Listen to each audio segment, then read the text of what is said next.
શ્રીમદ રાજચંદ્ર પત્રાંક 254 ચાલે છે. મુમુક્ષુતા આરોહણ ક્રમ 92 નંબરના પેજથી. પરમેશ્વર બુદ્ધિ નથી આવી એટલે પોતાનું લઘુત્વપણું પણ નથી આવ્યું. ये बनने साथे જ હોય છે. जहाँ परमेश्वर बुद्धि आई ऐसे जीव को अपना लघुत्वपना ख्याल में आए बिना रहता नहीं है.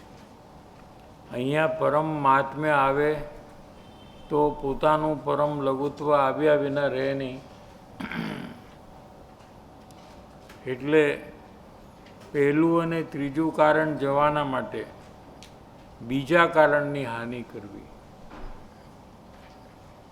એટલે પરમ વિનયની ઓછપ હોય તો તે टाड़ी देवी एम કહ્યું છે.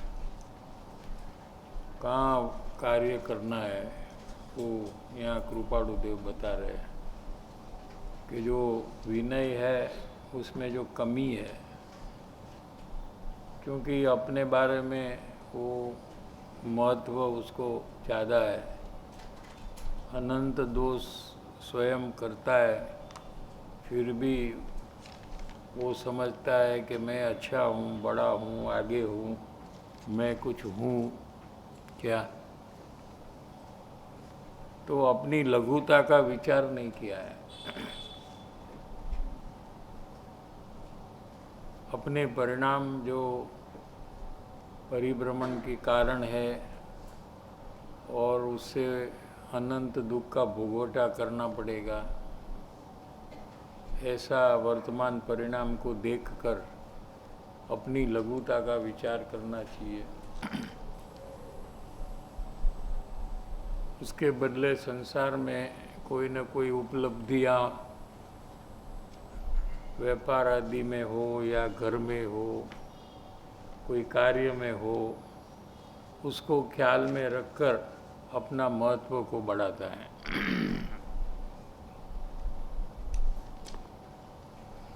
એટલે પરમ વિનયની ઓછપ હોય તો તે टाड़ी देवी એમ કહ્યું છે.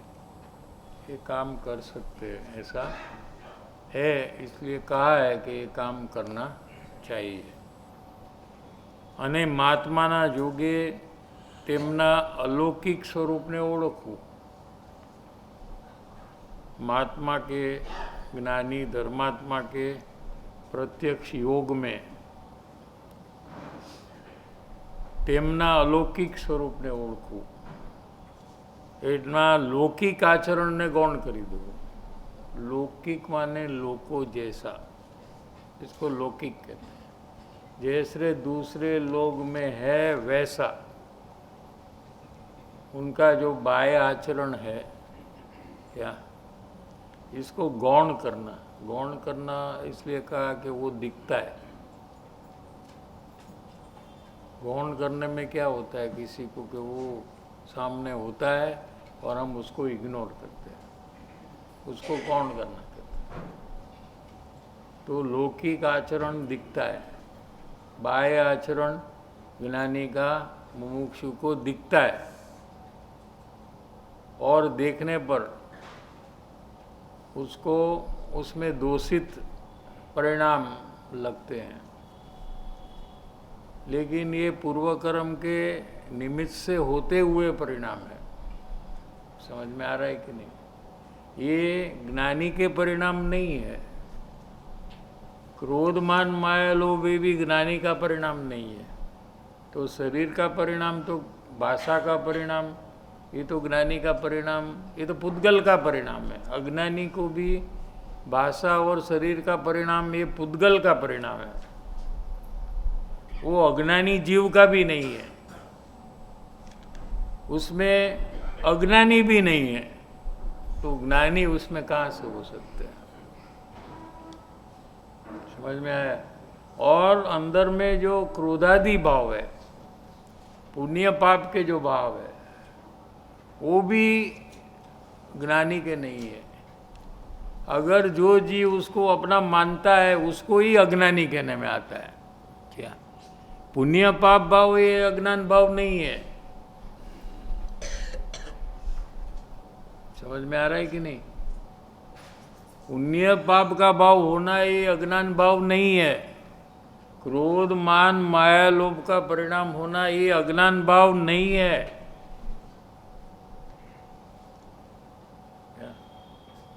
लेकिन क्रोध मान माया लोभ के भाव को अपना जानना, अपना मानना, अपना जानना ये अज्ञान है, अपना मानना ये मिथ्या श्रद्धा है। समझ में आ रहा है कि नहीं? तो जब लौकिक आचरण देखता है जैसे दूसरे लोग में है वैसा बाह्य आचरण जब देखता है तो उसको पहचान होती नहीं है। तो यहाँ આજ્ઞા કૃપાળુદેવને કી કે એમના લૌકિક આચરણને ગૌણ કરીને તેમના બાહ્ય આચરણને ગૌણ કરીને, अभी लौकिक में बाह्य लिया ना, देखो शब्द प्रयोग वही क्या है। बाह्य माने बाहर में जो दिखता है वो, તેમના એટલે જ્ઞાનીના અંદરના अलौकिक स्वरूपने ओळखવું। अंतर में क्रोधादि भाव जब बाहर में हो रहे हैं, शरीर की भाषा की कोई प्रवृत्ति हो रही है, वो समय में अंदर में क्या हो रहा है,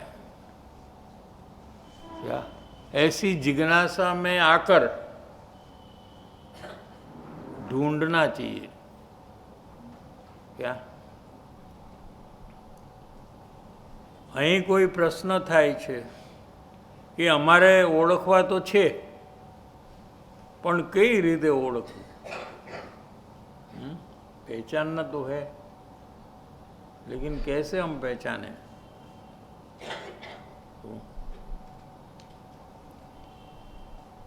तो कृपाळुदेव कहते कि ओळखवानी परम तीव्रता राखवी तो ओळखाશે। ओळखाશે का मतलब कि गारंटी दे रहे हैं कहीं कोई ने नहीं ओळखा है ने कोई ने ओळखाશે ऐसा नहीं कहा। क्या कदाच नहीं पण ओळखाय, हाँ एम नहीं कीधु। ओळखाશે, जरूर ओळखाશે, लेकिन पहचानने की परम तीव्रता है, पहचानने की जरूरियात लगी है, ये सब प्रश्न है।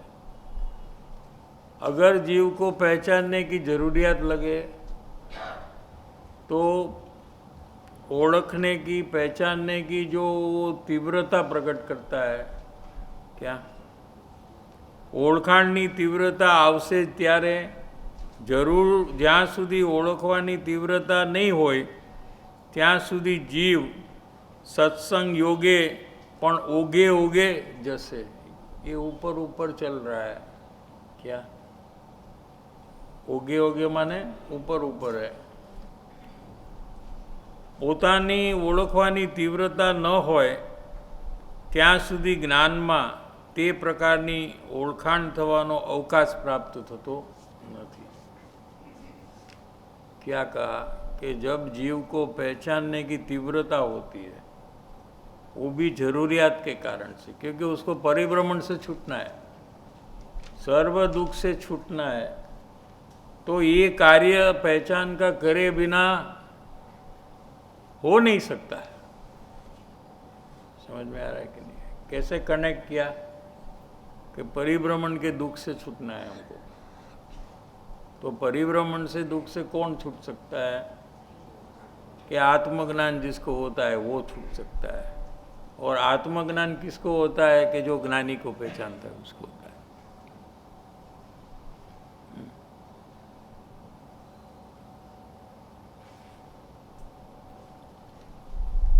तो जब वो पहचानने का प्रयास उसका चालू हुआ और जैसा जैसा पहचान नहीं हो रही है, पहचान नहीं हो तो निसंगता भी नहीं आती है।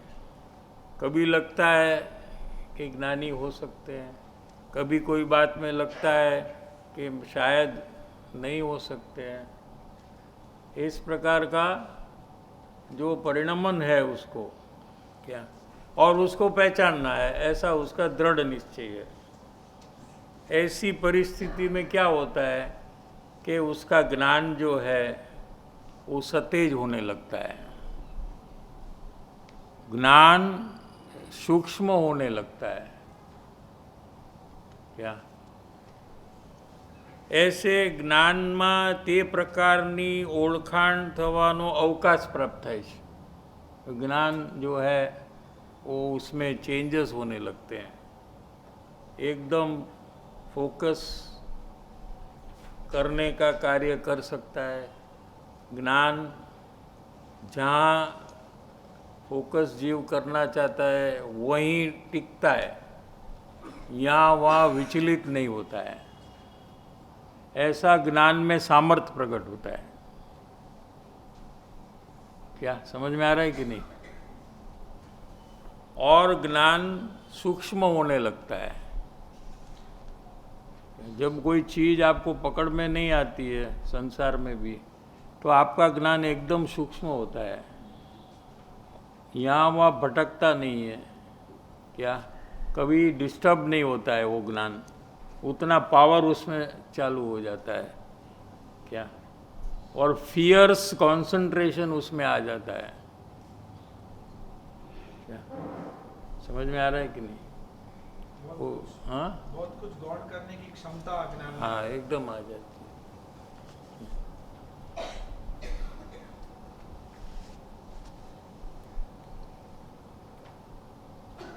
ઓળખવાની તીવ્રતા ન હોય ત્યાં સુધી જ્ઞાનમાં તે પ્રકારની ઓળખાણ થવાનો અવકાશ પ્રાપ્ત થતો નથી,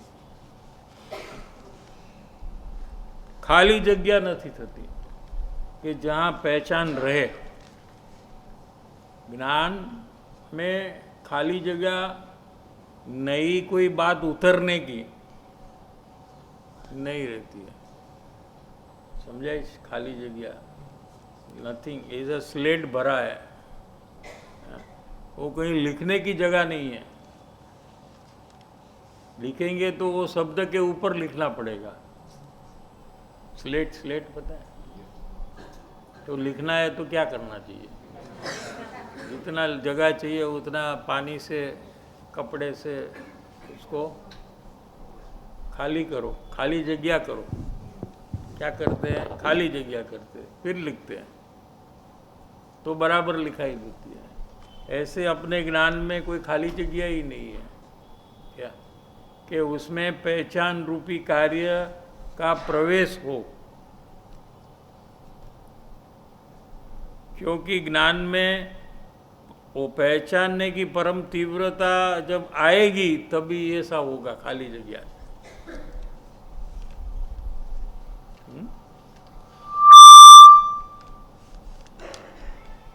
इधर भी परम शब्द किया है, कहाँ?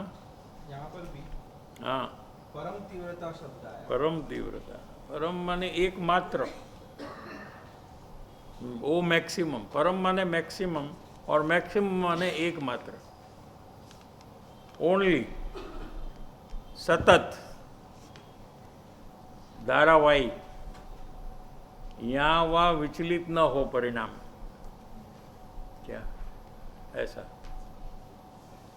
वो प्रश्न चला था ना आपको चर्चा में कि दूसरे लोग में जब वो बात करते हैं तो उसके अंदर में क्या है मैं पकड़ सकती हूँ, ऐसा जो प्रश्न था ना। तो ये कैसे हो रहा है? क्या वो जो बात कर रहा है वो उसको सुनने में नहीं आती है क्या? कि कुछ भी वो बोले और ये कुछ भी जवाब दूसरा दे दे, ऐसा होता है क्या? तो पूरी बात भी पकड़ में आती है और उसका अंतरंग भी पकड़ में आता है कि नहीं? हाँ, दोनों कार्य होता है कि नहीं? तो यहाँ ज्ञानी का बोध भी पूरा समझ में आता है और अंतर में पहचान भी होती है, दोनों हो जाता है। ऐसा नहीं है कि क्या सत्संग में चला है उसका जानकारी ना हो, क्योंकि मैं पहचानने का कार्य कर रहा हूँ। समझ में आ रहा है? ऐसा नहीं होता है। सत्संग के बोध के अर्थ से उसके भाव तक, अर्थ का जो भाव है वहाँ तक जाने से, ऐसे ही करते वो आदमी जिसके अंदर में गए ना हम, उसमें हम कहाँ कैसे काम कर रहे हैं कि वो जो कह रहा है वो पूरा उसका अर्थ समझकर वो कौन सी अपेक्षा से ये बात कह रहा है, क्यों मुझे ये बात कह रहा है, ऐसी अंतर में जिज्ञासा प्रकट कर कर उसके हृदय तक पहुंच जाता है। कहने वाले के क्या चाहिए ये कहने के बाद, हाँ, ऐसी जब जिज्ञासा अंदर में होती है तो सीधा वाणी के अर्थ के माध्यम से वो जीव उसके अंदर में चला जाता है और उसके अंदर में क्या है उसको पकड़ लेता है। ठीक है? समझ में आ रहा है कि नहीं? ऐसे ज्ञानी की वाणी में जो बोध आया उसका अर्थ समझकर कहने वाला क्या ये बात का स्वयं अनुभव कर कर कह रहा है कि मेरे जैसे पढ़कर कह रहा है, ऐसी अंतर जिज्ञासा उत्पन्न करने से वो सीधा अंदर में जाकर चेक करता है। समझाए कि नहीं? अपन को कोई करोड़ों की बात करे, हाँ, तो हम पहले चेक करते हैं कि नहीं इसके पास कितना पैसा है। पूछेंगे तो वो तो गलत कुछ कह देगा, इसलिए पूछेंगे नहीं। पूछते हैं? नहीं पूछते। लेकिन बातों बातों में ये चेकिंग चालू हो जाता है, हाँ, और पता लगा लेता है कि कितना सामने वाला का पोजीशन है। इससे तो कम नहीं है, इतना तो पकड़ लेता है नहीं? मिनिमम तो इससे कम नहीं है क्या?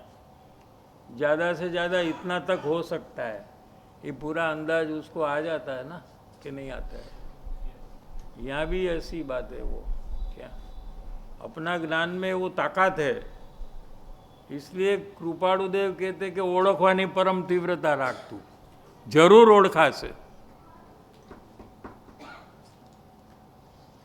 समझाय છે કે નહીં?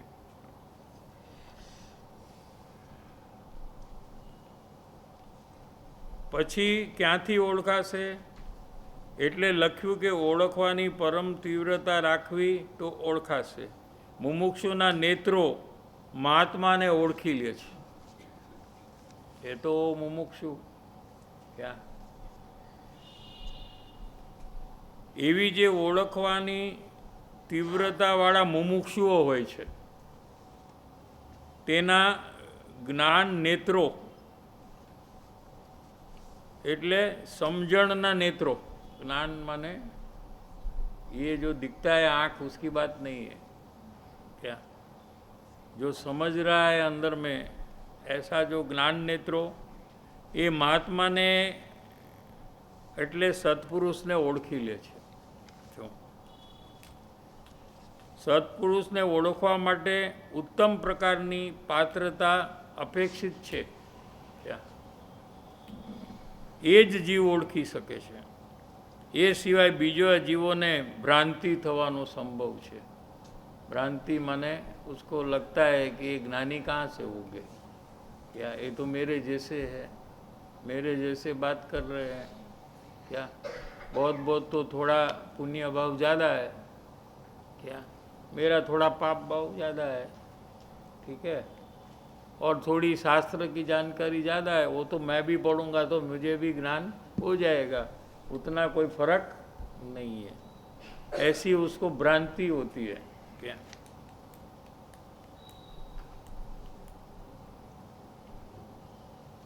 જ્ઞાનીને ઓળખી શકે એવું નથી। માત્ર જ્ઞાની જ જ્ઞાનીને ઓળખી શકે અને મુમુક્ષુ ન ઓળખી શકે એવો સિદ્ધાંત નથી। वैसे भी लोग कहते हैं कि ज्ञानी है तो ज्ञानी को पहचान सकता है, मुमुक्षु कैसे पहचानेगा, उसमें तो अज्ञान है क्या। तो क्या कहते કૃપાળુદેવ કે એવું વસ્તુ સ્વરૂપ નથી। એ વાત કૃપાળુદેવના આ વચનોથી સ્પષ્ટ થાય છે કે મુમુક્ષુના નેત્રો મહાત્માને ઓળખી લે છે। મુમુક્ષુ એ જ્ઞાની નહીં है, જ્ઞાની बनने वाला है क्या।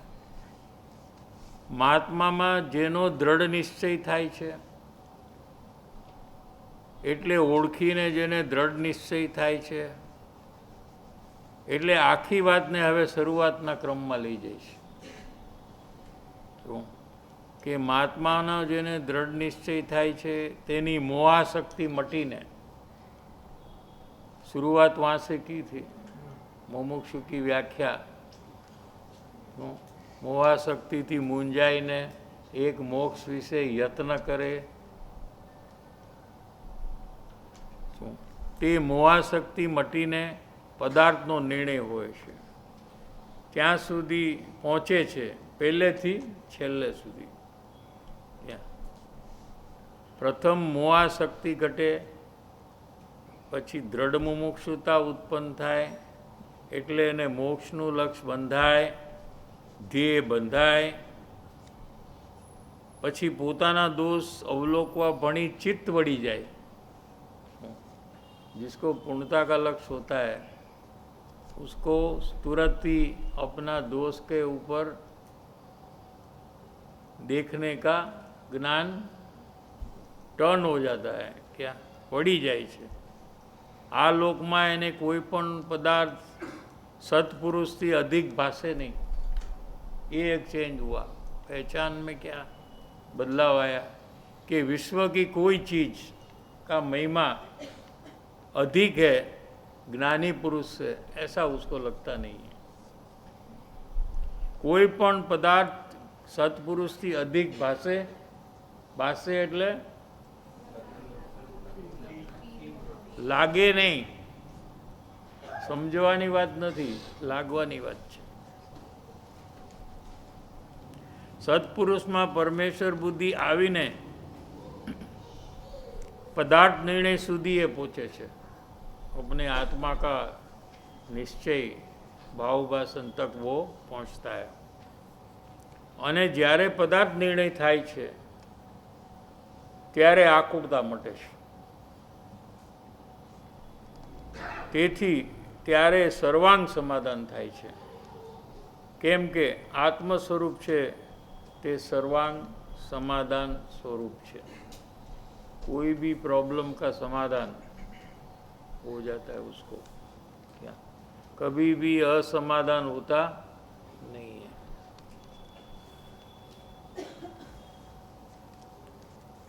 Next last paragraph. ज्ञानी पुरुषना योगे तो અહીં સુધી પહોંચ્યો, પદાર્થ નિર્ણય સુધી પહોંચી ગયો, ત્યારે સ્વરૂપનું ભાવભાષણ આવી ગયું। ज्ञानी पुरुष ना योग बिना तो बीज ज्ञान आवे नहीं। ज्ञानी पुरुष का पहचान के बिना किसी को आत्मा का भावभाषण और आत्मज्ञान कभी होता नहीं है, क्योंकि पहला जो संकित है वो दूसरा संकित का कारण है, कारण कार्य संबंध है। तो समझ में आया। जैसे आंबाનું बीज वावे तो आंबो કે બીજું કંઈ ન થાય, એમ અહીંયા પહેલું સંકિત થાય એટલે જ્ઞાનીની ઓળખાણ થાય, ત્યાર પછી જ એને આત્માની ઓળખાણ થાય, અને ત્યાર પછી જ એને આત્મજ્ઞાન થાય। એમ કારણ કાર્યનો સંબંધ છે, यानी कारण उत्पन्न हुए बिना कार्य होता नहीं है। એટલે એમાં જરૂર છે કે નથી એ પ્રશ્ન રહેતો નથી। ज्ञानी की पहचान करने की ज़रूरत है एक प्रश्न ही नहीं है, क्योंकि कारण ही जब प्रकट नहीं हुआ तो आगे का कार्य कभी प्रकट होने वाला नहीं है। और ये प्रकारे बीज ज्ञान सुधी जे पहुँचे तेने पछी कांई असमाधान थाय नहीं, व्याकुलता मटे छे, तेथी निसंगता आवे छे। तो अपने को जो पत्र के ऊपर 2 हेडलाइन था ना, अभी वो बात यहाँ से पदार्थ का आत्मा का भाव भाषण होने से ऐसी भाव भूमिका आ जाती है।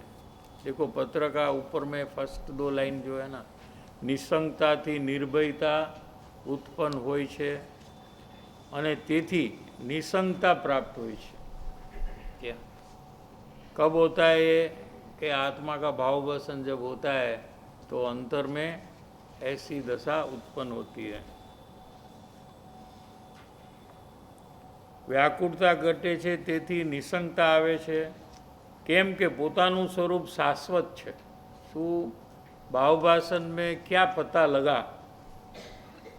पहले तो जिनवाणी से पता लगा था कि आत्मा છે એ शाश्वत पदार्थ છે, कायम रहवा वालो છે, लेकिन ये खाली समझ है उसको, ठीक है। लेकिन जब आत्मा का निश्चय होता है तो उसको अपनी शाश्वतता का भान हो जाता है। क्या પોતાનું સ્વરૂપ શાશ્વત અવ્યાબાદ એટલે એમાં કોઈ બાધા નથી, કોઈ એમાં કાંઈ ક્ષતિ કરી શકે શું કે બાધા કરી શકે એવું પોતાનું આત્મ સ્વરૂપ નથી। દુનિયાની કોઈ ચીજ એને કાંઈ કરી શકે એવી પરિસ્થિતિ નથી। અને સુખધામ છે, અંદરમાં અનંત સુખ ભરેલું છે, તેની નિસંગતા આવે છે।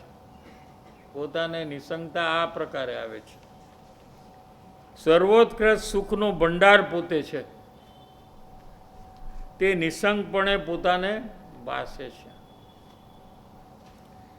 એમાં જે નિસંગતા આવે છે જેથી જીવ સર્વ પ્રકારના દુઃખથી નિર્ભય હોય છે, કોઈ પણ દુઃખથી એનો ભય એને હોતો નથી। પછી કોઈ પણ પ્રકારના દુઃખનો ભય એને સતાવતો નથી। कोई भी दुख आए तो वो भयभीत नहीं होता है, क्या निर्भय रहता है। સૌથી મોટો ભય તો અનિત્યતાનો છે, મરણનો છે। કોઈ પણ માણસ સંસારી દ્રષ્ટિએ ગમે તેટલો સાધન સંપન્ન હોય, ઘણું મોટું બેંક બેલેન્સ હોય તો પણ એ બધું અનિત્ય છે, કાયમ रहने वाला नहीं है એવું એને लाग्या वगर रहतू नहीं। क्या कोई ले लेगा, चोरी हो जाएगा, कम हो जाएगा, खत्म हो जाएगा, ऐसा भय उसको लगे बिना रहता नहीं है। आपके पास जो चीज़ है उसका ही आपको भय रहेगा, जो चीज़ नहीं है उसका भय, क्योंकि वो चीज़ को आप कायम रखना चाहते हैं और वो रहती नहीं, इसलिए आपको भय होता है, या आप उससे दूर हो जाएंगे इसलिए भी भय होता है। क्या रोज जणावा मळे छे कि आजे आ गयो, काले बीजो गयो, त्रीजो गयो, ऐसे समाचार आते हैं ना। कोई अपने से कम उम्र वाला भी मर जाता है, कोई हमारे से ज़्यादा उम्र वाला भी मर जाता है। क्या हमारे से कम रोग वाला भी मर जाता है। हाँ? आ साधनों मारी पासे कायम રહેવાના નથી, कायम तो मारी पासे રહેવાના નથી, પણ एक झटके छूटी जावाना है। जब मरण होता है तो एक साथ सबको छोड़ना पड़ता है, अने एनी वेदना जीव ने एटली आवे छे जब पता लगता है कि अभी मरण आ सकता है, ऐसा कोई रोग हो क्या, तो जीव को अंदर में वेदना होने लगती है। क्या અને બહુ ભાગ એ વેદનામાં બેશુદ્ધ અવસ્થામાં આવી જાય છે। બેશુદ્ધ એટલે અનકોન્શિયસ, એ કાળે અનકોન્શિયસ થઈ જાય। કેમ? एक साथ मुझे सबको छोड़ना पड़ेगा, ऐसा उसको लगता है अंदर में। क्या बेंश्री का 412 नंबर का वचनामृत मिल गया। तने एक वस्तु छोड़ता तने तकलीफ थाय छे, तेरी एक प्रिय वस्तु हो, हाँ, ये एक वस्तु छोड़ता तने जो तकलीफ थाय छे, तो જ્યારે બધી જ વસ્તુ એક સાથે છોડવાનો વખત આવશે ત્યારે શું થશે તને? तो ये मन है, ये माप नहीं सकता ये परिस्थिति को। क्या मन मर जाता है वो टाइम में, तो बेसुध दशा में आ जाता है वो टाइम में जीव। अपने ग्रास्पिंग पावर से प्रॉब्लम बहुत बड़ा हो गया है। क्या? हाँ, उसको नहीं हैंडल कर सकता है जब मन, तो जीव को वहाँ बेशुद्धि हो जाती है। ज़्यादातर लोग बेभान अवस्था में देह त्याग करते हैं, इसका ये कारण है। क्या? એટલી બધી તીવ્ર વ્યાકુળતા અને દુઃખદાયક પરિસ્થિતિ ઊભી થાય છે કે જીવ શાનભાન ગુમાવે છે। क्या? બેસુદ અવસ્થામાં એનું કારણ શું કે આ શરીર તે હું, એનું મૂળ કારણ અહીંયા છે। જેને શરીરમાં પોતાપણું કર્યું છે એવા જીવને આ બધી પરિસ્થિતિ થાય છે। तीव्रपणे शरीर में पोतापणु जेनु छे एने आवा बधा परिणाम थाय छे। इसलिए ये बात समझने से हमको शरीर में अपनत्व छोड़ने का प्रयास चालू ही कर देना चाहिए। क्या? ये अनित्यतानो भय पोते जीवतो होय त्यारे पण एना काळजामां उंदर बनीने एना काळजाने कोतरतो होय छे। क्या? ये भय जो है ये अंदर में सतत चालू ही है। क्या? दरेक मिथ्या दृष्टि अज्ञानी जीव ने आवी एक परिस्थिति अंदर में चालू ने चालू होय ज छे, केम के एने समाधान आवतु नथी। ज्ञानी ने तो हर हालत में अने भेद ज्ञाननो प्रयोग करनार मुमुक्षु ने पण ल्यो आव्युं मुमुक्षु माटे जे प्रयोग में आवेलो छे मुमुक्षु, भले एने अज्ञान छे,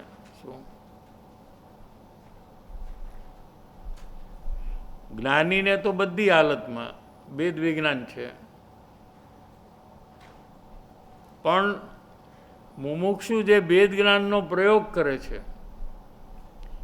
એને હર હાલતમાં બધા પદાર્થો મારાથી ભિન્ન છે, જુદા છે, અત્યારે ભિન્ન છે, શરીર અત્યારે મારાથી જુદું છે, શું એ પ્રકારે અંદરમાં પ્રયાસ જેનો ચાલુ છે, શું એ પર્યાય ઉપર એટલે એને શરીર ઉપર એનો મોહ મુમુક્ષુનો પણ ઘટતો જાય છે। ગમે ત્યારે આયુષ્ય પૂર્ણ થાય तो मने शू फर्क पड़े? क्या? क्योंकि मैं तो कायम रहने वाला शाश्वत पदार्थ हूँ। मारा अव्यबाधत्व ने क्यारे पण हूँ छोड़तो नथी। शू एवी जे पोतानी निसंगता, ये निसंगताथी जीव सर्व प्रकारना दुखथी निर्भय होय छे। क्या? दो लिया, एक तो ज्ञानी है जिनको वेद विज्ञान चालू ही है, शरीर मेरा है ऐसी मान्यता नाश हो गई है। क्या? और मुमुक्षु है जो इस प्रकार के प्रयास में आया है वेद ज्ञान का। क्या? हाँ, मुख्य तो वो है, उसके पहले भी वही विचार से करे और वो परिस्थिति में वो करने लगता है। वो परिस्थिति ऐसी है कि वो टाइम में ये चालू भी हो जाए, अगर अभ्यास किया है पहले तो फिर चालू हो जाता है। ऐसी परिस्थिति में क्या करना? अगर आपने अपना ज्ञान का परिचय किया है प्रयोग में, अभी राग का कर रहे हो ना, राग का अवलोकन, हाँ, इससे आगे बढ़ने के बाद जब ज्ञान का अवलोकन होगा, ज्ञान का परिचय होगा, तो कोई भी ऐसे प्रतिकूल प्रसंग में सीधा ज्ञान को पकड़ने का काम चालू कर देना, बस खत्म। वैसे भी वो टाइम में और कुछ काम ही तो कहाँ है, खाली दर्द सहना, उसके अलावा कोई काम तो है नहीं। हाँ, तो दर्द में से भी नज़र हटाकर अपने ज्ञान स्वभाव के तरफ जाकर ज्ञान को ख्याल में लेकर ज्ञानमय बन जाना। तो दर्द के ऊपर से लक्ष्य हट गया तो दर्द भी कम लगेगा, ज़्यादा तो लक्ष्य के कारण से होता है। क्या समझ में आता है?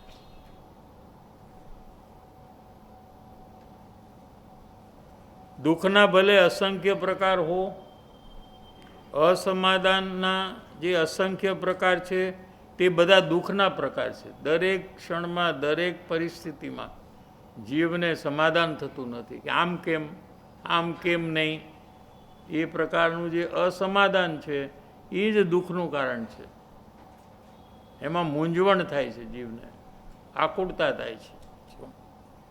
કેમ કે અસમાધાનથી દુઃખ ઉત્પન્ન થાય છે, જેથી સર્વ પ્રકારના દુઃખથી જીવ નિર્ભય હોય છે અને તેથી જ નિસંગતા उत्पन्न હોય છે। निसंगता क्या, किसी से संग करने की जरूरत कब पड़ती है कि जब जीव भयभीत होता है।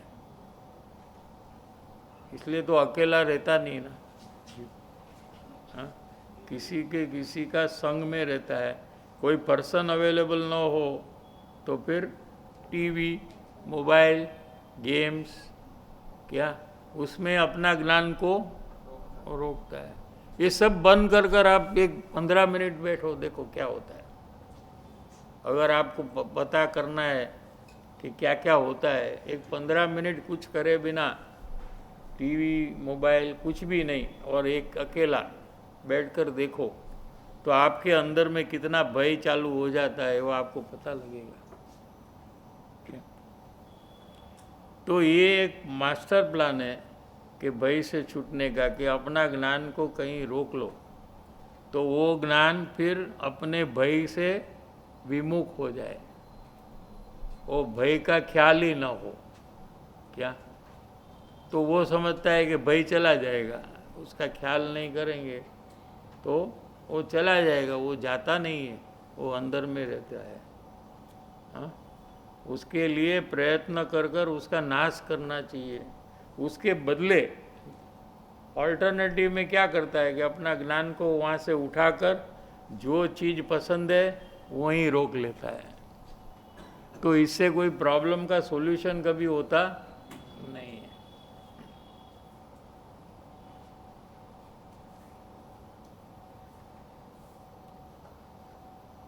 નહીતર ભયથી આકુળિત પરિણામ હોય છે, ત્યાં રાગ द्वेषના પરિણામ ખેંચાયા વિના રહે નહીં।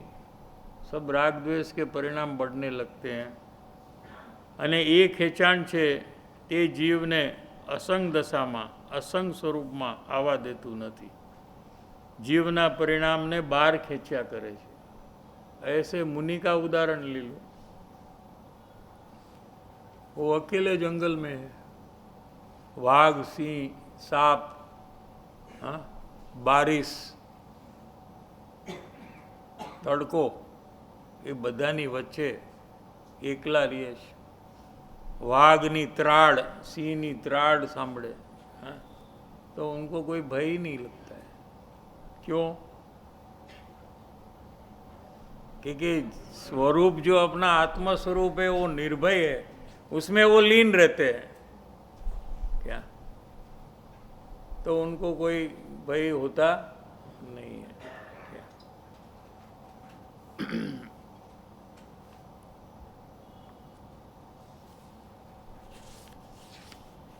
95 પેજમાં આજે સારું કવર થયું। અહીંયા एक विशेष बात ऊपर ध्यान दोरवा योग्य है, ये अभी बहुत महत्व की बात आ रही है, थोड़ा विचारने योग्य हमारे लिए है कि मुमुक्षु जीव है एनी शक्ति बहु मर्यादित है। क्या જ્ઞાન દશામાં જેટલી શક્તિ હોય જ્ઞાનીને તેટલી શક્તિ મુમુક્ષુ દશામાં અંદરથી આત્માની પ્રગટ નથી થઈ. क्या कहा? ज्ञान दशा में जो शक्ति है ज्ञानी की, क्या ऐसी शक्ति मुमुक्षु को प्रकट हुई नहीं है. જ્યારે મર્યાદિત શક્તિ લઈને જીવ ધર્મના ક્ષેત્રમાં પ્રવૃત્તિ કરે છે, धर्म की प्रवृत्ति तो ज्ञानी और अज्ञानी दोनों करते हैं, लेकिन मुमुक्षु को तो मर्यादित शक्ति है. क्या अनलिमिटेड, क्या है अनलिमिटेड पावर है ना, वो नहीं है उसके पास.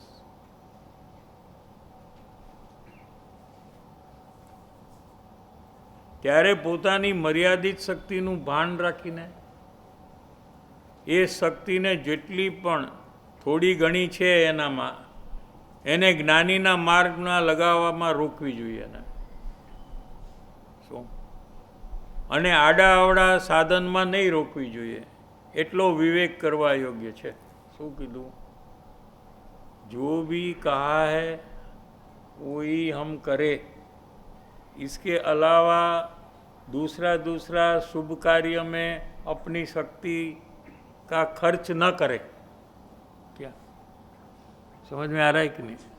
ऐसा कौन करता है कि जिसको पता लगा है कि मेरे पास कम शक्ति है,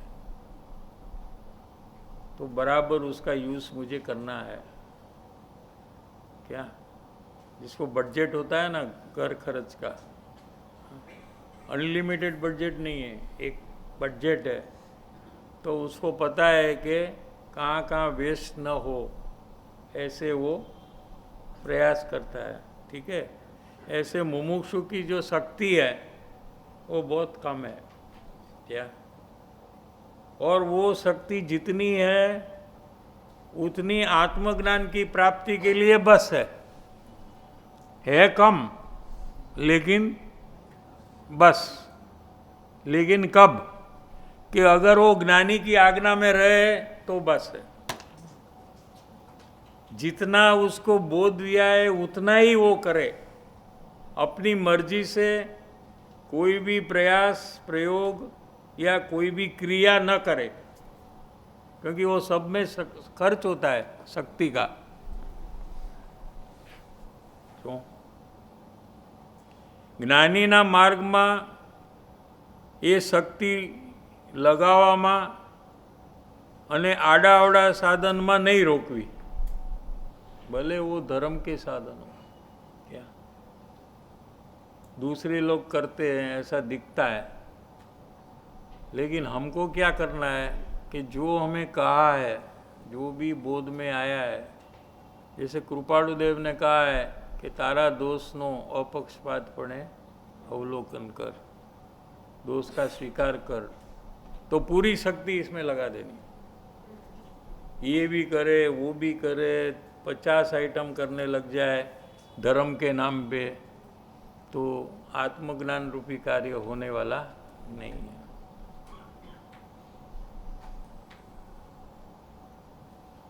फिर एक एग्जाम्पल दिया है, फिर आगे लास्ट में, તેમ ઓછી શક્તિવાળા મુમુક્ષુને પોતાની શક્તિ ખર્ચ કરવામાં વિવેક રાખવો જોઈએ.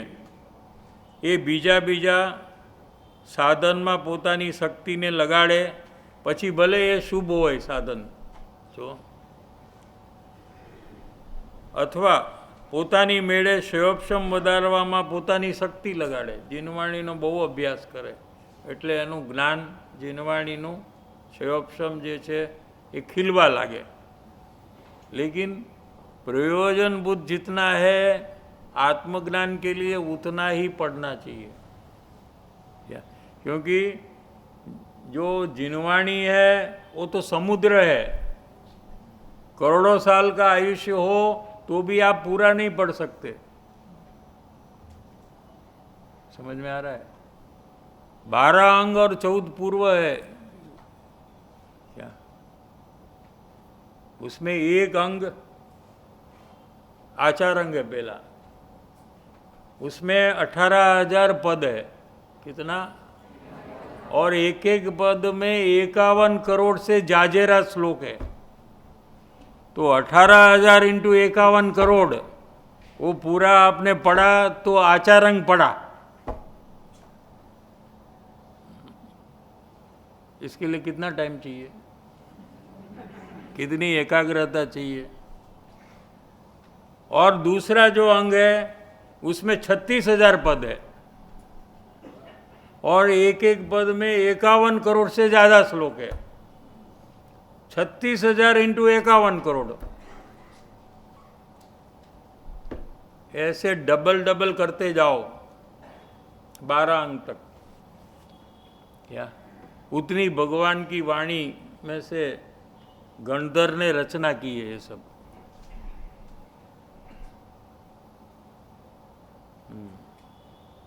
तो वहाँ अपन को कितना पढ़ना चाहिए कि जो हमको आत्मज्ञान की प्राप्ति में काम आए, उतना ही हमको वहाँ अपनी शक्ति का खर्च करना चाहिए। क्या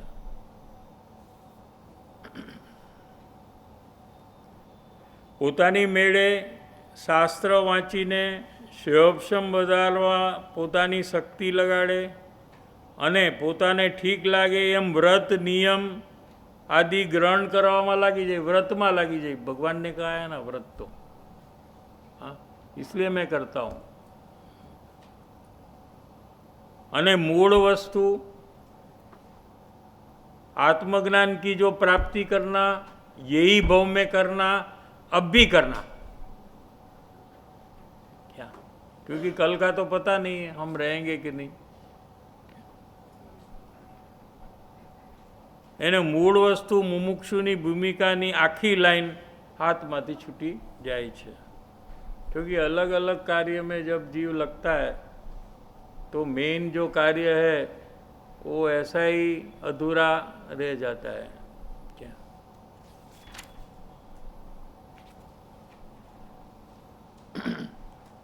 નીચેની લાઈન છેલ્લી, માત્ર તમ મુમુક્ષુઓને અર્થે टूक में टूका लिखू है। इतना पत्र विस्तार से लिखा है, हाँ, फिर भी कहते हैं कि हमने बहुत शॉर्ट में लिखा है, क्योंकि विषय बहुत बड़ा है। क्या विषय है कि अनंत परिभ्रमण करता हुआ जीव को मोक्ष की प्राप्ति करवाना, और ये भव में करना जो अनंत भव में नहीं किया है, वो किस प्रयास से होता है, ये बात को एकदम शॉर्ट में कहना।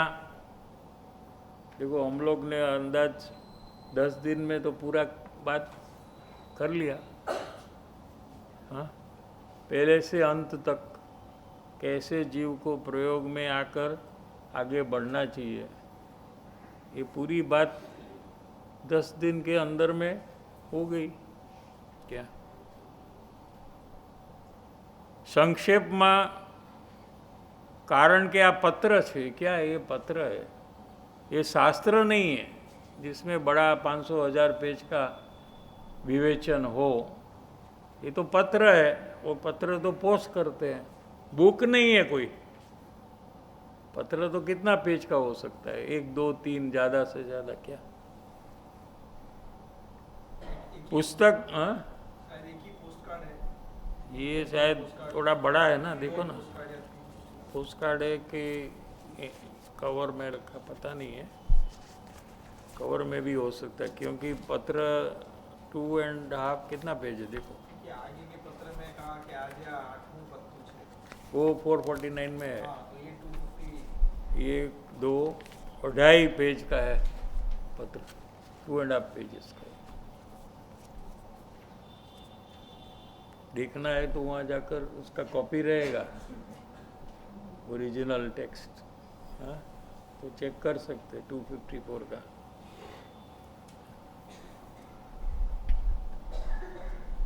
शास्त्र लखवा बैठा होय तो ज्ञानी अनेक भेद बात कहे, दृष्टांत कहे, अहीं तो पत्र है एटले संक्षेप में लिखो है, बहुत शॉर्ट में लिखा है, लेकिन एक भी पॉइंट मिस नहीं किया है, क्योंकि शॉर्ट करते करते कोई इम्पोर्टेंट पॉइंट कट हो जाए ऐसा नहीं किया है यहाँ। तो उनका सामर्थ्य ऐसा था कि कोई भी बात को संक्षेप में पूरी लिखे कि कोई भी पॉइंट मिस न हो क्या तेनो परस्पर विचार करी मुमुक्षु को क्या कहा है आज्ञा दी है कि हमने जो ये पत्र लिखा है तुम लोग को क्या करना चाहिए कि એનો પરસ્પર વિચાર કરો તમારો વિચાર શું છે આનો અર્થ શું છે કઈ અપેક્ષાથી કીધું છે ક્યારે કરવાનું છે કેવી રીતે કરવાનું છે એ તમે બીજા મુમુક્ષુને કહો અને બીજો મુમુક્ષુ પોતાની સમજ પ્રમાણે તમને કહે એમ પરસ્પર વિચાર કરી અને વિસ્તાર કરવો શું અને સમજવું ત્રણ વાત લીધી એટલે સત્સંગ કરવો પેલું આવ્યું ને તેનો પરસ્પર વિચાર કરવો પરસ્પર કેવી રીતે થાય સત્સંગમાં સાથે હોય એટલે પરસ્પર વિચારની આપલે થાય અને પછી વિસ્તાર કરવો અને પછી બધાએ સમજવું કે શું કહેવું છે એકબીજાને મદદ કરવી જો કોઈ ન સમજતું હોય તો એમ અમે કહીએ છીએ એ હમારી આજ્ઞા હૈ મુમુક્ષુ કહીએ આનો વિસ્તાર કરવો કેટલાક એમ વિચારે છે કે કૃપાળુદેવનો પત્ર ફક્ત વાંચી જવો વિસ્તાર ન કરવો क्या ये अपना काम नहीं है क्या ये ज्ञानी की वाणी है हमको तो एक शब्द भी इसमें टालना नहीं चाहिए तो ये कृपाणुदेव तो कहते हैं कि आप करो विस्तार करो विचार करो क्या ઘણા એમ વિચારે છે કે કૃપાળુદેવનો પત્ર માત્ર વાંચી જવો પણ એનો વિસ્તાર નહીં કરવો એના ઉપર સત્સંગ નહીં કરવું પ્રવચન નહીં આપવું પણ એ યોગ્ય નથી એટલે એમની જે આજ્ઞા નહીં અનુસરવા જેવું થાય એનોને તો કહા કે કરો और आप कहते हो कि हम नहीं करेंगे तो आप उसकी आज्ञा से विरुद्ध जा रहे हो क्या એમની તો આજ્ઞા છે કે પરસ્પર મળીને વિસ્તાર કરો વિસ્તારથી સમજો એમ અમે કહીએ છીએ અહીંયા અમે ગૂઢ શાસ્त्रार्थ प्रतिपादन કર્યું છે अनेक शास्त्रों का जो रहस्यभूत बात है वो बात हमने ये पत्र में लिखी है रहस्यभूत माने जो जीव को परिभ्रमण से छुड़वाए वैसी बात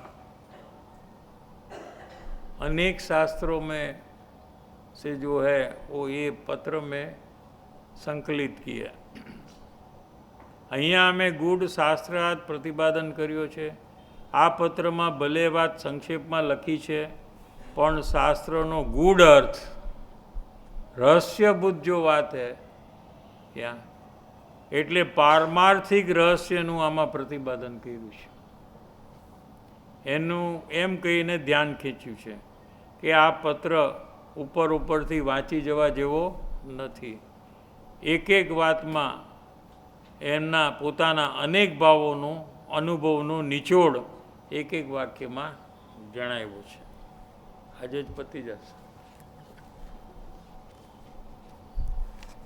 હવે પેલા 2-3 લાઈન બાકી છે લઈ લે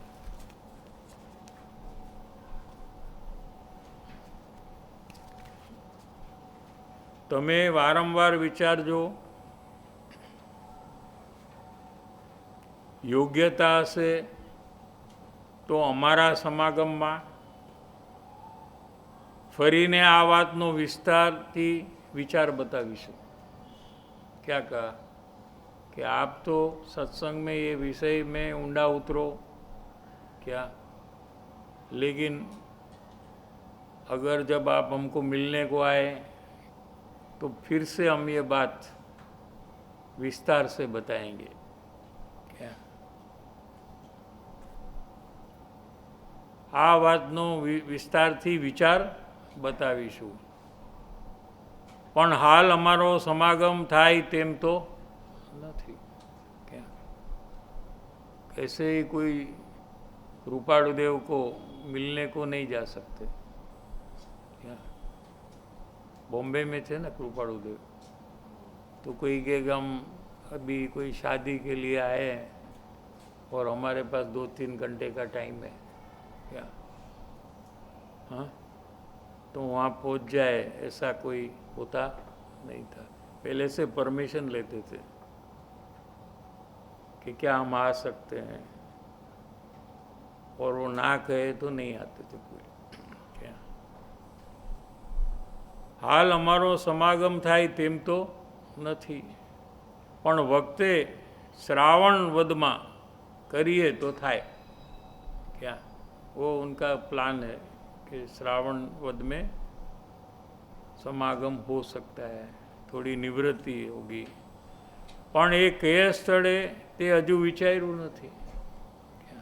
મુંબઈમાં તો નહીં, हाँ, મુંબઈ તો નહીં है। મુંબઈ નહીં, કોઈ નિવૃત્તિ ક્ષેત્રમાં આમે મુંબઈમાં ન કરે।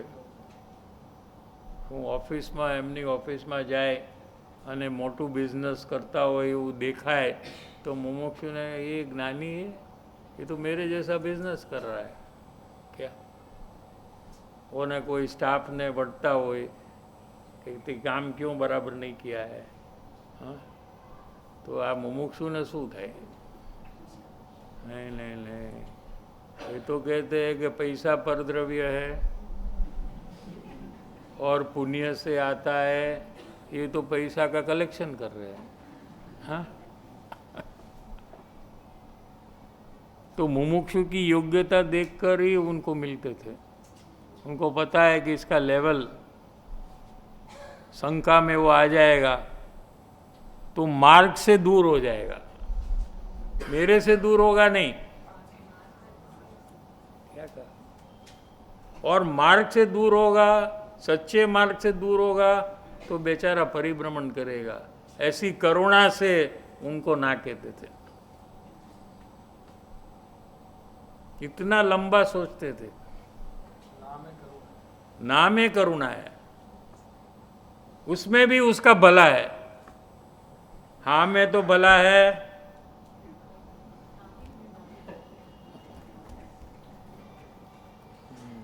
ऐसी बात है सब।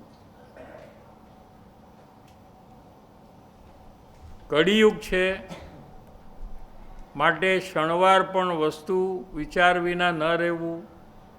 कलयुग ये पंचमारा है क्या? हीन काल है, धर्म के लिए बहुत हीन काल है क्या? માટે ક્ષણવાર પણ એક મિનિટ પણ આત્માના વિચાર વિના ન રહેવું, એમ મહાત્માઓની શિક્ષા છે, તમને બધાને યથાયોગ્ય પહોંચે। ये पत्र पूरा होगा।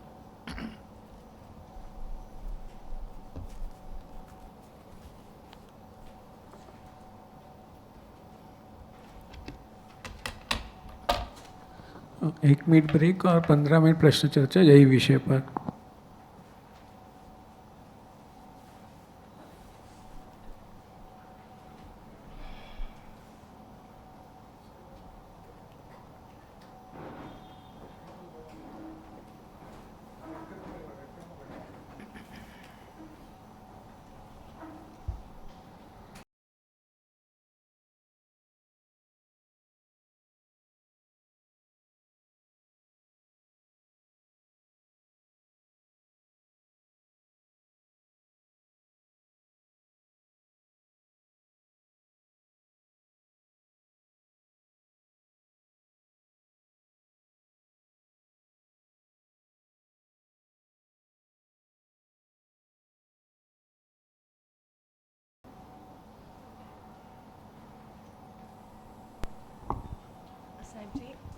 साहब जी जो बात आई कि महात्मा में जिसका दृढ़ निर्णय होता है, महात्मा में जिसका दृढ़ निर्णय होता है और उसका ऐसे बताया ना कि मोआ शक्ति थी માંડીને પદાર્થ નિર્ણય સુધીનું કાર્ય થઈ જાય।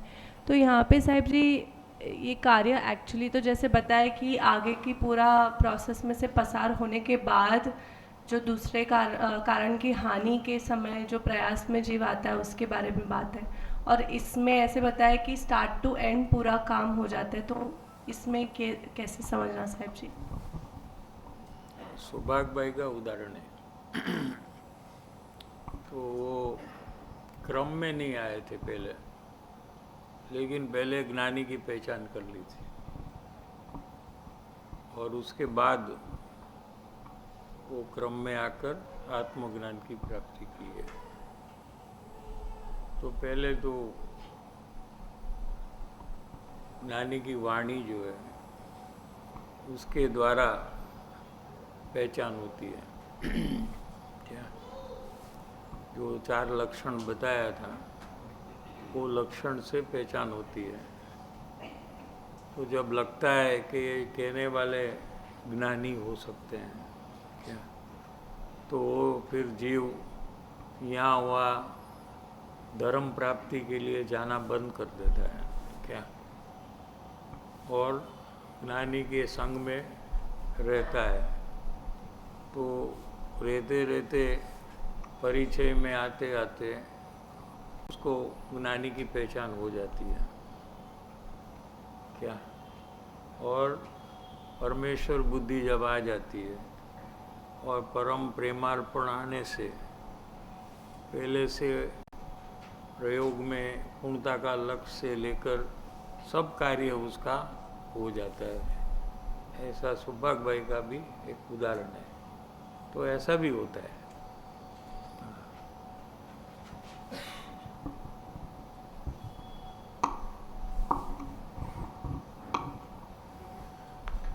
साहिब जी, एक रिपीटेड दोष शेयर करना था साहिब जी। सुबह भी जो सत्संग में बात आई थी कि पदार्थ में से सुख लेने का मौका मैं एक भी छोड़ती नहीं हूँ, इतना समझने के बाद भी। तो साहिब जी मुझे ऐसा लगता है कि खाने में इतना रस है, उसका समझ भी आया, सो बुद्धि का प्रयोग भी पता कैसे करना, पर वो भी मैं फिर भी रिपीटेड नहीं करती कि उसमें जो जो पदार्थ में सुख है उसमें मैं सतत प्रयोग करके छोड़ूं। तो वो एक कंटिन्यूटी इन प्रयोग में कैसे रखूं साहिब जी, इस पे हेल्प चाहिए था। सहज नहीं हो रहा है आपको, ऑटो मोड में नहीं हो रहा है। हम लोग कोई बाधा वाधा लेते हैं ना, आप लोग तो बाधा के नहीं लिए, तो आप ऑटोमेटिक कर रहे हो उसकी बाधा नहीं लेते ना क्या। जो आप करते नहीं हो और करना चाहते हो, आपको करने से फायदा है, ऐसी कोई चीज की आप प्रतिज्ञा लेते हो ना, ऐसे इसमें भी आप एक प्रतिज्ञा ले लो कि भाई आज मुझे खाने में ये प्रयोग करना है, तो आप कर सकते हो। उसमें क्या है, भले वो कृत्रिम प्रयोग हो,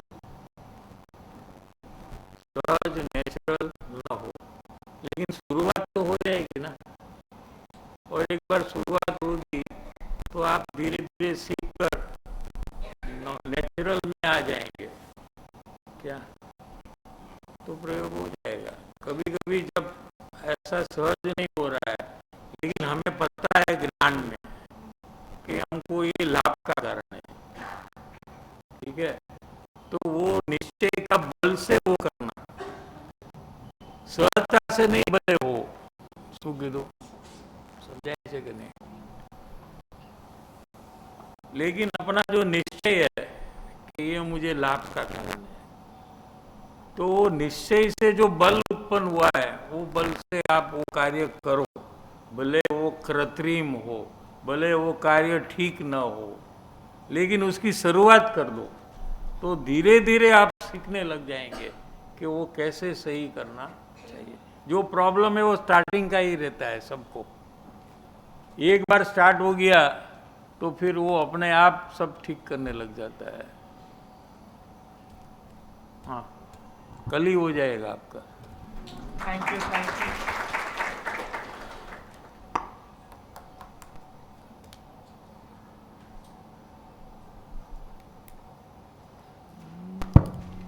સાહેબજી સાહેબજી વાત આવી અનિત્યતાની, તો શરીરમાં દેખાય છે કે શરીરમાં મારું કંઈ ચાલતું નથી, અને જીવનમાં થોડા થોડા સમયે એવા વૈરાગ્યના પ્રસંગો પણ આવ્યા કરે છે, પણ એવરી પ્રસંગમાં એ ફિલિંગ થોડા સમય પૂરતી હું લઉં છું, પણ મારી ભૂલ છે કે પછી એ તરત પછી જેવી હતી ત્યાંથી પાછી એવી ને એવી જ થઈ જાઉં છું. તો કેવી રીતે હું એમાં હું આગળ વધું તો પછી તો પ્રસંગ ન હોય તો આપણે યાદ કરી શકીએ ને કે આવા આવા પ્રસંગ મને આવ્યા હતા, અને એ ઉપરાંત બધાને ઘરમાં કાયમ સંબંધ છે એ પ્રકારે વ્યવહાર નહીં રાખવો આપણે, પણ જ્યારે જ્યારે કોઈનો સંયોગ થાય ત્યારે વિચારવું કે આ સંयोग છે તો ક્યારેક વિયોગ પણ થશે. प्रत्येक संयोग का वियोग अवश्य होता है क्या, लेकिन जीव संयोग में वियोग देखने की आदत नहीं बनाता है क्या. जैसे कोई समझो ना कि कोई आदमी यहाँ आया तो संयोग हुआ, फिर 2-4 मिनट के बाद वो यहाँ से चला गया तो वियोग हुआ. ठीक है, तो कोई भी आदमी या व्यक्ति फैमिली मेंबर जब आता है तो उसको जाता हुआ देखो, वो गया नहीं, वो सामने है क्या. जैसे आपको उदाहरण दिया ना, नहीं समझे. जितने संयोग होते हैं पदार्थ के, वो पदार्थ में वियोग भी देखो आप. जैसे कि वो अभी आपसे दूर हो गया क्या, ऐसे विचारने લંબાવીને જોવાની એક આદત પડવી તો પછી પદાર્થ અનિત્ય છે એમ લાગ્યા વગર રહેશે નહીં. સંયોગમાં વિયોગ જોવાનો કરી શકાય કે નહીં. हाँ रस टूट जाएगा. हाँ उसमें रस टूट जाएगा. हाँ, तो वो तो तोड़ना है ना हमको, रस भी तोड़ना है, वैराग्य में आना है हमको क्या.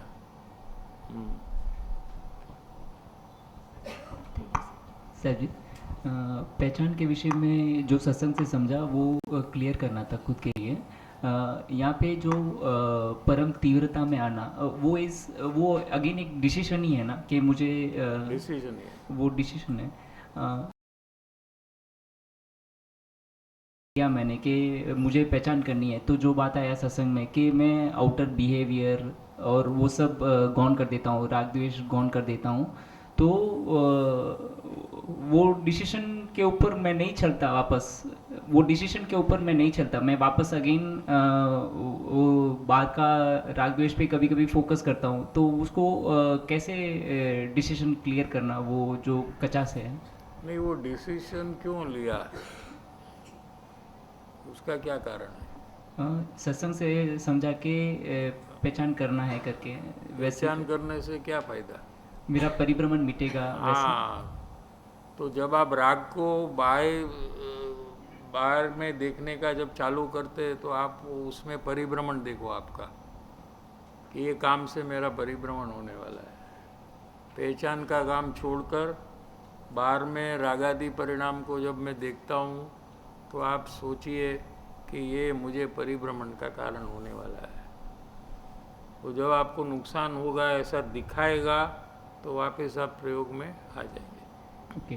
और सर जी, इसमें कनेक्टेड ऐसा क्वेश्चन था कि जब राग द्वेष ऐसी देखता हूँ तो वहाँ पे भी वो मुख्य गुण का ही बात है अगेन, ऐसा समझा करेक्ट है क्या. क्या मुख्य गुण, मतलब जो रागादि है उसको गौन करना है और जो पहचान की तीव्रता है वापस उसको मुख्य करके उस डिसीजन पे मुझे आके फोकस्ड रहना है. तो वो ज्ञान का जो बात आया कि सूक्ष्म हो के तरीके से वो पहचान लेगा और ज्ञान में जो मेल है वो भी क्लियर हो जाएगा और वहीं मैं फोकस रहूँगा, वैसा.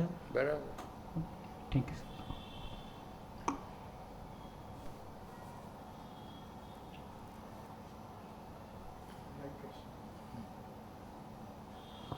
सुशीला बेन, जय जिनेन्द्र साहब जी, अगर दोष का स्वीकार शुद्ध अंतकरण से किया हो तो परिभ्रमण से कैसे लिंक करना और क्या निर्णय करना कि दोबारा से दोष न हो. नहीं, वो दोबारा से दोष हो न हो वो अपेक्षा ही नहीं रखना, नहीं तो हमारा ध्यान उसमें जाएगा. जब दूसरी बार हुआ तो हम उसको स्वीकार करने के बदले ये क्यों हुआ, ये नहीं होना चाहिए, हमारा ध्यान वहाँ जाएगा. ठीक है, तो वो टारगेट कृपाणु देव ने क्या कहा है अपक्षपातपणे જોવા એમ કીધું છે. तो देखना का है, मिटाना नहीं का है. ठीक है. और शुद्ध अंतकरण माने सिर्फ परिभ्रमण के दुख से मुझे छूटना है क्या? यानी कि इसमें जो मुझे शुभ भाव होगा तो उससे मुझे स्वर्ग और मनुष्य भाव मिलेगा, ये अशुद्ध अंतकरण है क्या? मुझे भविष्य में अच्छे भाव मिलेंगे इसलिए मैं ये प्रयास कर रहा हूँ, ये अशुद्ध अंतकरण है. शुद्ध अंतकरण में मोक्ष की प्राप्ति एकमात्र परम सुख की दशा मुझे मिले, ऐसा अंतकरण से जब आप दोष का स्वीकार करते हैं तो वो सही प्रकार है क्या? और स्वीकारने से हमारा जो स्वच्छंद कम होता है क्या, तो उतनी बोध बीज योग्य भूमिका उत्पन्न हो रही है. सम्यक दर्शन की भूमिका का कार्य वहाँ हो रहा है. तो ये बड़ा काम नहीं है क्या कि हमको दोष मिटाने का काम में लगना है? समझ में आ रहा है कि नहीं? सबको लगता है कि ये कोई सामान्य काम है दोष का स्वीकार. दोष नहीं करना ये काम हमको करना है. लेकिन कृपाणु देव ने जो कहा है, क्या कहा है कि जो भी दोष हो रहा है उसका अपक्षपातपणे देखो, स्वीकारो, तो સ્વચ્છંદની હાનિ થાય. અને જેટલી સ્વચ્છંદની હાનિ થાય તેટલી બોધ બીજ યોગ્ય ભૂમિકા પ્રગટ થાય છે. नेहा बेन का प्रश्न है, कृपाणु देव ने कहा कि 1 मिनट भी आत्मा का विचार बिना नहीं रहना, पर मैं पूरे दिन में बहुत थोड़ा समय ही आत्मा का विचार करती हूँ. इसमें क्या प्रयास करूँ कि प्रति समय आत्मा का ही विचार रहे? तो थोड़ा प्लानिंग करना पड़ता है कि हम जहाँ है, जैसे हमारा रूम हो या हमारा ऑफिस हो, तो ऑफिस में नानी के फ़ोटो हो या मोबाइल में हो, कोई वचन हो जो हमें अच्छा लगा है, वचनामृत, वो हमारे ऑफिस में 1-2 लगा दे क्या, तो ये सब के ऊपर हमारी नज़र जाएगी तो हमें स्मरण कराएगा कि हमें अपना आत्मकल्याण का कार्य करना है. तो इस प्रकार से आप अपने आजू बाजू में ये सब चेंज थोड़ा कर लें तो यही आपको रिमाइंडर का कारण होगा.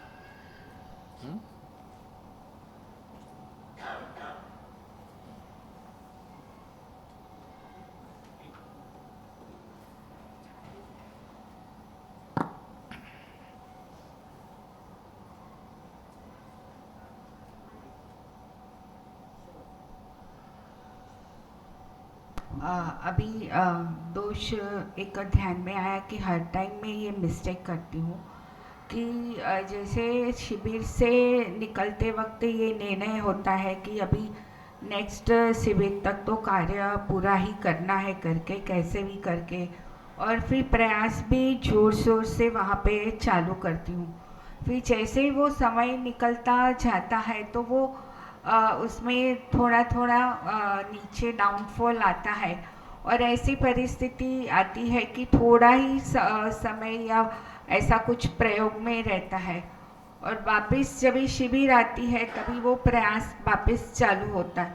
तो वो अप एंड डाउन में करती हूँ और एक सरीखा स्टेबल नहीं रहती है कि ऊपर ही चढ़ने का हो साहिब जी. तो वहाँ पे कैसे प्रयास करूं?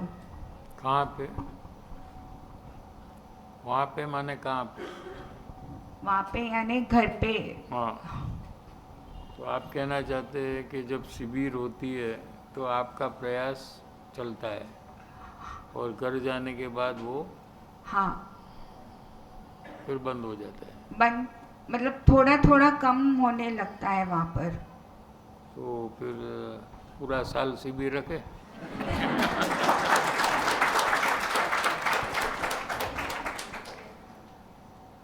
क्या करे?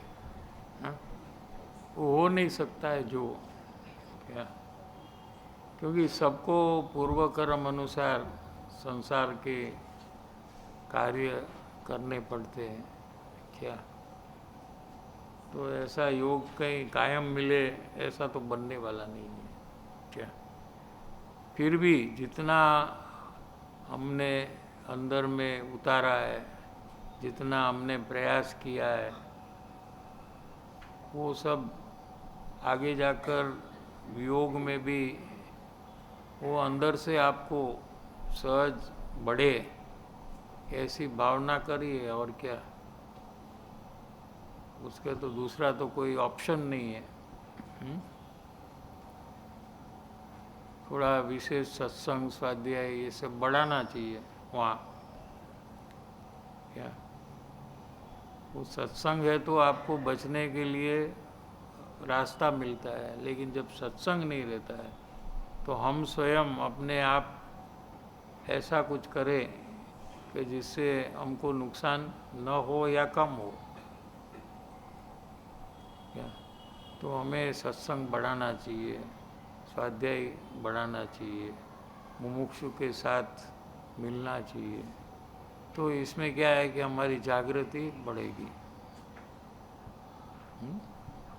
साहब जी, शारीरिक परिस्थिति भी ऐसी बनती है कि नियमित सत्संग का भी योग में नहीं करती हूँ करके, उसमें भी ऊपर नीचे होता है, करती हूँ वहाँ पर मैं। यहाँ तो सब अच्छा है आपके साथ, यहाँ तो 10 दिन कोई प्रॉब्लम नहीं आया आपको। यहाँ तो नहीं आया। हाँ हाँ, ત્યાં બધી બીજી સંસારની માથાકૂટ કરતા હશો, એમાં તબિયત બગડી જાય શું?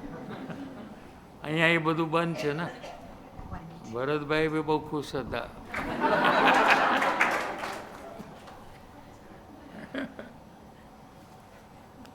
જેવી રીતે અહીંયા રહ્યો છો આ બધાની સાથે, એવી રીતે જ ત્યાં રહ્યો. હા બસ. સાહેબજી, બીજું એક એવી રીતે છે જે પરિભ્રમણની વાત આવી, તો જે પરિભ્રમણનું વિઝ્યુલાઇઝેશન કરવાનો ત્યાં પ્રયાસ કર્યો, તો એવું લાગ્યું કે 1 થી 2 થી 3 4 ભાવ સુધી વિઝ્યુલાઇઝ કરી શકી. એના પછી આગળ વિઝ્યુલાઇઝ કરતાં ભય કંપારી ત્યાં છૂટી ગઈ ને આગળ વિઝ્યુલાઇઝ કરવાનું બંધ કરી નાખ્યું ત્યાં. તો સાહેબજી, એમાં કેવી રીતે હજી હું આગળ પ્રયાસ કરું? બસ એમ કરતા જાઓ ને, બધું વધતું જશે એમને એમ. પછી અંદરમાં ભય લાગશે તો તમે પછી આ માર્ગમાં ચડવાનું તમને ઝડપથી થશે.